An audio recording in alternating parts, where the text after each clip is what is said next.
في حلقتنا النهارده هنتكلم عن اتفاقية كامب ديفيد، وهنوضح فيها مين اللي سعى في إبرام الاتفاقية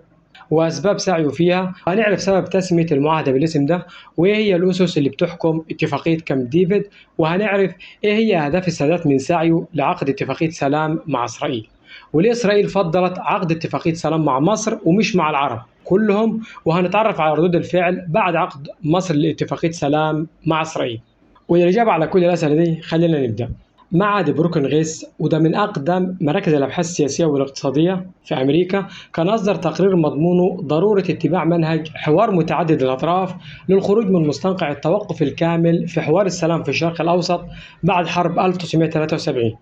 والرئيس الأمريكي هو اللي كان بيسعى للسلام ما بين مصر وإسرائيل بعد وصول الأطراف لتوافق على عقد اتفاقية سلام ما بينهم، وعشان كده دعاهم الرئيس الأمريكي جيمي كارتر لكامب ديفيد، وهو منتجع ريفي خاص برئيس الولايات المتحدة الأمريكية بولاية ماريلاند. وعشان كده اتفاقية السلام ما بين إسرائيل ومصر اتسمت باتفاقية كامب ديفيد نسبة للمكان اللي تم عقد الاتفاقية فيه، وكان بيقود محادثات السلام ما بين أطراف الحرب بين قوسين العرب وإسرائيل الولايات المتحدة الأمريكية عن طريق محادثات غير مباشرة، وده لرفض العرب الجلوس في الحديث المباشر مع إسرائيل، وده أدى لتوقف محادثات السلام وخلى الولايات المتحدة تقتنع بأن المحادثات غير المباشرة غير مجدية. واتفاقية كامب ديفيد ما بين مصر وإسرائيل كانت برعاية الولايات المتحدة الأمريكية، واللي بدأ التجهيز لها من قبل الرئيس الأمريكي جيمي كارتر بعد توليه رئاسة الولايات المتحدة الأمريكية في 20 يناير 1977 بزيارته للسادات وملك الأردن الملك حسين وحافظ الأسد رئيس سوريا وإسحاق رابين رئيس الوزراء الإسرائيلي. ورغم أن الملك حسين ملك الأردن أيد مبادرة السلام ما بين مصر وإسرائيل، إلا أنه رفض المشاركة في محادثات السلام بين مصر وإسرائيل لخوفه من عزل الأردن عن العالم العربي، زي اللي حصل مع مصر لما تم تعليق عضويتها في جامعة الدول العربية بعد توقيعها لاتفاقية السلام مع إسرائيل. بالإضافة إلى أن الملك حسين كان عنده تخوف من استفزاز منظمة التحرير الفلسطينية واستفزاز سوريا اللي كانت رافضة الاتفاقية من الأساس، لأن وقتها الرئيس السوري حافظ الأسد رفض المشاركة في محادثات السلام لعدم اهتمامه بالتفاوض مع إسرائيل، رغم أنه وافق على اجتماعه مع الرئيس الأمريكي جيمي كارتر في جنيف. المهم جيمي كارتر في اجتماعاته الاستكشافية مع السادات والملك حسين ملك الأردن وحافظ الأسد رئيس سوريا حط 3 أهداف رئيسية للسلام العربي الإسرائيلي، واللي منها الاعتراف العربي بحق إسرائيل للعيش في سلام، وانسحاب إسرائيل من الأرض اللي احتلتها في حرب 67 عن طريق جهود التفاوض مع الدول العربية، المجاورة لضمان عدم تعرض أمن إسرائيل للخطر، وضمان القدس غير مقسمة. وفي مناقشاتنا لاتفاقية كامب ديفيد موضوعنا هيكون متعلق بالقرار رقم 338 لهيئة الأمم المتحدة بعد حرب أكتوبر 1973، واللي مضمونه بيقول وقف إطلاق النار بين الأطراف المشتركة في الحرب وإنهاء جميع الأعمال العسكرية في مدة لا تتجاوز 12 ساعة من وقت صدور القرار، ودعوة جميع الأطراف لتنفيذ قرار مجلس الأمن رقم 242 وبداية مفاوضات بين أطراف الحرب. ومضمون القرار 242 انسحاب القوات الإسرائيلية من الأراضي اللي احتلتها بعد هزيمة العرب في 67 وإنهاء حالة الحرب والاعتراف الضمني بإسرائيل دون ربط ذلك بحل القضية الفلسطينية، واللي اعتبرها القرار 242 مشكلة لاجئين.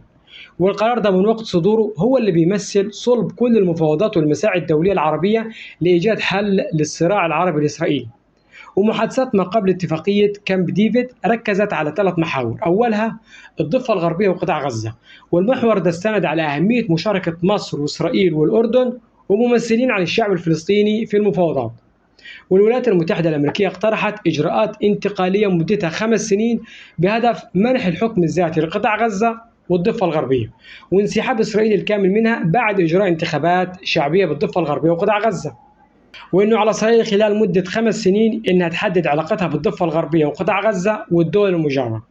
والمحور الثاني من المحادثات ما قبل اتفاقية السلام ما بين مصر وإسرائيل هو علاقة مصر وإسرائيل، واللي استند على أهمية الوصول لقنوات اتصال دائم في الحوار ما بين مصر وإسرائيل، بالإضافة لعدم لجوءهم للعنف في حسم النزاعات ما بينهم، وإنه عليهم خلال مدة 3 شهور إنهم يتوصلوا لاتفاق سلام ما بينهم. والمحور الثالث من المحادثات ما قبل الاتفاقية هو علاقة إسرائيل والدول العربية، وبخصوص المحور ده كان على إسرائيل إنها تبرم اتفاقات سلام مع سوريا ولبنان والأردن تؤدي في النهاية لاعترافات متبادلة وتبادلات اقتصادية. واتفاقية كامب ديفيد وقعها الراحل محمد أنور السادات مع رئيس الوزراء الإسرائيلي مناحم بيجين في 17 سبتمبر 1978، واللي بسببها حصل السادات وبيجين على جائزة نوبل للسلام في سنة 1978. وعن سؤال ليه السادات كان عايز يعقد معاهدة السلام مع إسرائيل، السادات كان وصل لقناعة بعدم جدوى القرار رقم 338 لهيئة الأمم المتحدة بسبب عدم وجود اتفاق كامل لوجهات النظر بينه وبين الموقف اللي واخده حافظ الأسد، وتشدده بعدم الجلوس على طاولة مفاوضات مع إسرائيل بصورة مباشرة، بالإضافة لتدهور حالة الاقتصاد المصري وعدم ثقة السادات في نوايا الولايات المتحدة الأمريكية في الضغط على إسرائيل. وأهم الأسباب هو أن السادات كان عنده أمل بأنه لو تم عقد اتفاق سلام ما بين مصر وإسرائيل فده ممكن يؤدي لعقد اتفاقيات سلام ما بين العرب وإسرائيل في المستقبل والتوصل لحل للقضية الفلسطينية. والسادات كان شايف ان مسار عمليه السلام في جنيف مسرحيه ملهاش مغزى بسبب خلافات السادات مع العرب وبالتحديد مع سوريا وليبيا والعراق، بالاضافه لحلفائه الشيوعيين وعدم ثقته في القوى الغربيه للضغط على اسرائيل. وعشان كده السادات في 9 نوفمبر 1977 فاجأ العالم في خطاب ليه أمام البرلمان المصري، واللي صرح فيه وقال إنه مستعد للذهاب لإسرائيل والتحدث أمام الكنيسة الإسرائيلي. وبالفعل بعد 10 أيام من خطاب السادات أمام البرلمان المصري وجهت إسرائيل دعوة للسادات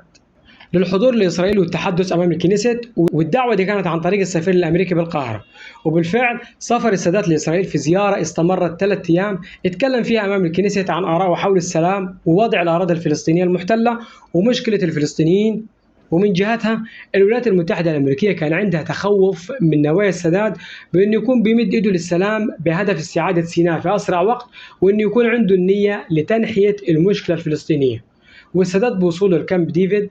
كان رايح متمسك بمشروع قرار مجلس الأمن رقم 242، واللي بيعتبر لحد الآن هو صلب كل المحاولات الدولية العربية لحل الصراع العربي الإسرائيلي. ومضمون القرار انسحاب القوات الإسرائيلية